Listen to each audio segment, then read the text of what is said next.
E aí, meus colegas de leitura, tudo bom com vocês? Sou o Mark e estou aqui para o nosso primeiro vídeo de facto do ano, no caso do canal, para falar sobre duas obras.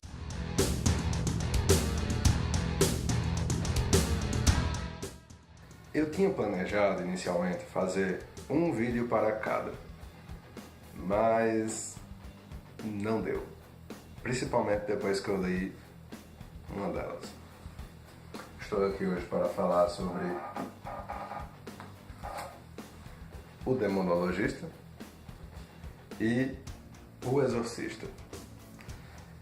Não apenas para falar sobre os dois, mas para falar sobre algumas coisas que me vieram à mente na leitura de ambos, principalmente na leitura do Exorcista. Primeiramente, quero falar o apelo visual dos dois. O Demonologista foi lançado pela Darkside. A Darkside é uma editora que preza pela aparência de alguns dos seus livros. Eu já vi que não são todos, mas isso aqui é de um material. Esse material aqui da capa, ele lembra assim, pelo menos quando eu comprei, lembrava um pouquinho mais. Agora parece já estar um pouco desgastado. Lembrava um pouco veludo. Ele tem esse formato aqui por dentro e tal. Essa página aqui tem um marca-texto. Então, tudo muito bonito. E o Exorcista, que eu comprei nesse box, em que vem o Exorcista e a nona configuração. Isso aqui é um box simplesinho, tal, pode puxar por cima ou por baixo, tirando ele. Tem aqui a capa sem as correntes e sem o sangue, que tem no caso no box. Mesmo assim é uma capa muito bonita, que eu acho bastante condizente com a temática. E sobre o que eles falam e o que foi que causou essa, digamos assim, essa vontade de falar sobre os dois no mesmo vídeo. Primeiramente eu li O Demonologista, certo? Eu já tinha sido recomendado desse livro duas vezes por duas pessoas. Eu fiquei curioso, querendo saber como era e tal. Eu sempre gosto de seguir recomendações. E eu fui atrás e li. Tava lendo, tava achando interessante e tal. E o que acontece? Aconteceram duas coisas para formar a minha opinião sobre o Demonologista. Primeiramente, sobre o que ele é. Ele é sobre um professor universitário, David Pullman, que ele é um especialista na obra de John Milton, a obra chamada Paraíso Perdido, e várias outras obras que dizem respeito ao inferno, demônios, paraíso, enfim, digamos assim, a mitologia cristã, né? E em determinado momento ele é contactado, ele vive num processo familiar bastante complexo com a família dele. Tem uma filha pré-adolescente, praticamente, adolescente, pré-adolescente. Ele é contactado por uma estranha que requer os serviços dele e se dirige a ele como demonologista. Ele diz que não é isso, mas ela insiste, como se não tivesse nem aí. Ela basicamente busca os serviços dele para que ele vá visualizar um determinado fenômeno na Itália. E ele fica um pouco arredio e tudo mais.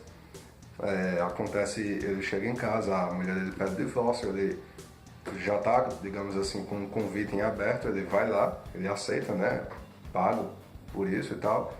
E lá ele se depara com um fenômeno esquisito, no qual ele aparentemente presencia uma possessão demoníaca. E detalhe importante, ele é ateu, então ele leu essas coisas e tal, mas ele não é um cristão, ele não é um crente e tal, no cristianismo e tal, e ele fica muito confuso e tal. Quando chega de volta no hotel em que ele e a filha estão hospedados, ela aparentemente está passando pelo mesmo processo e se joga do alto do prédio. Então ele fica devastado. Quando ele volta para casa, começa a acontecer uma série de, digamos assim, coincidências sobrenaturais com ele. E ele vai passando por um processo, de certa forma, complexo, envolvendo esse ceticismo e essa crença na existência ou não dessas coisas. A história se desenvolve, e assim, eu vou finalizar logo que um dos dois pontos que me deixou um pouco assim com a história. A história se desenvolve de um jeito legal, mas o título se propõe a uma coisa que o livro não é. Entende isso? O nome é O Demonologista, mas eu acho que poderia facilmente ser outro, sabe? E o final, ele me pareceu muito insosso, foi muito, não sei assim, foi interessante por um lado, teve uma pegada interessante, mas desvalorizou. Eu sou daqueles que que costumam acreditar, e gosto de acreditar, que o final de um filme, de um livro, de um desenho, um anime, seja lá o que for, de um mangá, ele supervaloriza, ele pode valorizar a história como um todo ou desvalorizá-la. Eu vejo isso principalmente em livros, então tem livros que eu leio que o final está ok, digamos assim, com a história no mesmo nível, que o final desvaloriza, né, baixa a sensação com relação àquele livro, e outro que supervaloriza, porque ele dá certo valor a algumas coisas da história. Eu fiquei com essa sensação. A segunda coisa que aconteceu foi que alguns meses depois eu li isso aqui. E assim, eu pensei na hora que eu li o Exorcista, né? Eu deveria ter gravado o vídeo do Demonologista logo. E por que eu estou dizendo isso? Bom, O Exorcista foi um livro escrito em 71 por William Peter Blatty, propósito o autor do Demonologista Andrew Piper. E esse rapaz chamado William Blatty, que escreveu essa obra, foi também o roteirista do filme O Exorcista em 73, que a proposta é uma história baseada num caso real de possessão, vamos dizer assim, para os que acreditam. Ele basicamente fala de uma menina, de uma atriz, Chris McNeil, no auge da sua fama e tal. Em um determinado momento, sua filha adolescente começa a apresentar, sua filha Negan, começa a apresentar vários comportamentos estranhos, ficando mais agressiva, mais arredia, tendo certos comportamentos que ela acha esquisito. E a uma determinada altura da história, ela começa a ir atrás de médicos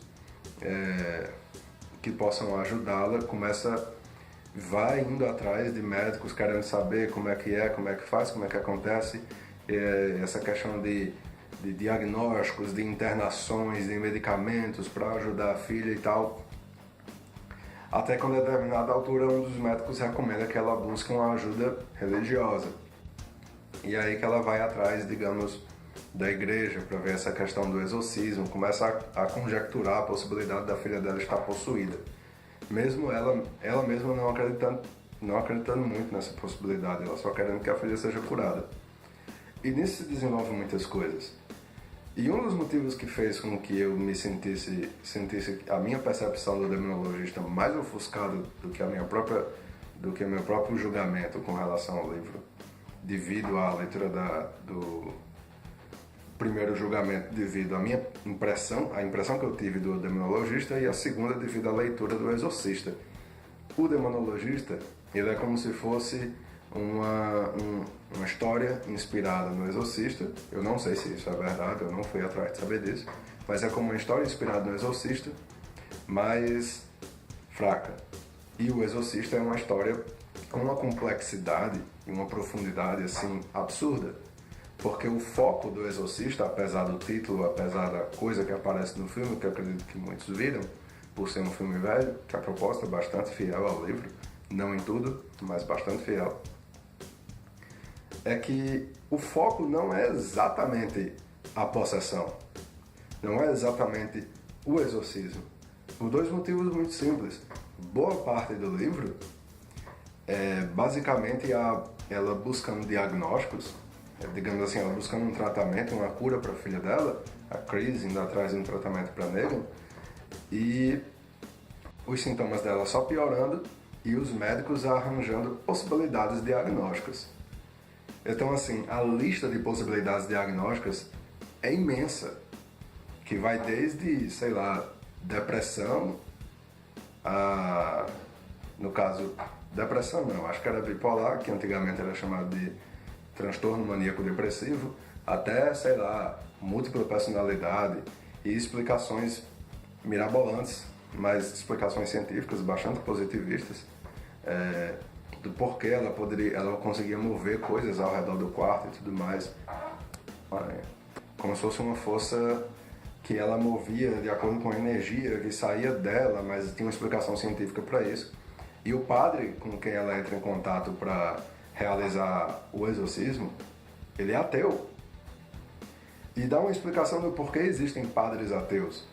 E assim, é de uma profundidade esse livro, eu estou me referindo ao livro como um todo, é de uma profundidade absurda, sabe?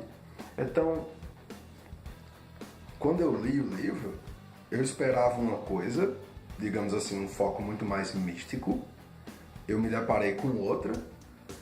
E vocês podem perceber pela forma como eu estou me referindo a ele, que ele ofuscou a minha percepção já, digamos assim, enfraquecida com relação ao demonologista.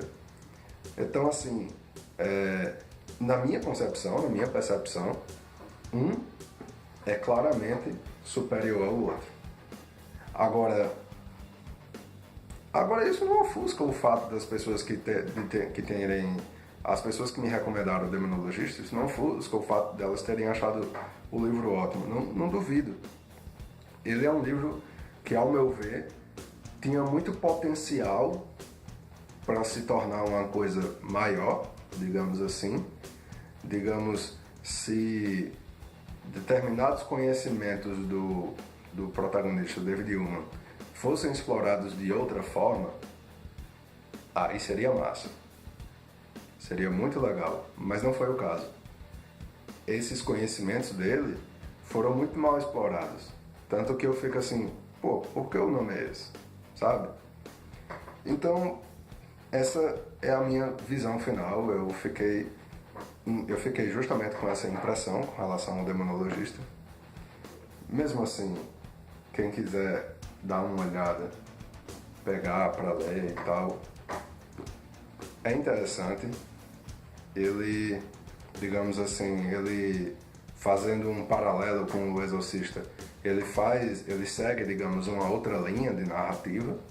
Ele vai por outra ótica, até porque o comportamento do personagem, digamos assim, pela visão de mundo e a forma como ele se vê na vida dele, a forma como ele enxerga a própria vida, justificam certos comportamentos dele, meio besta, mas enfim.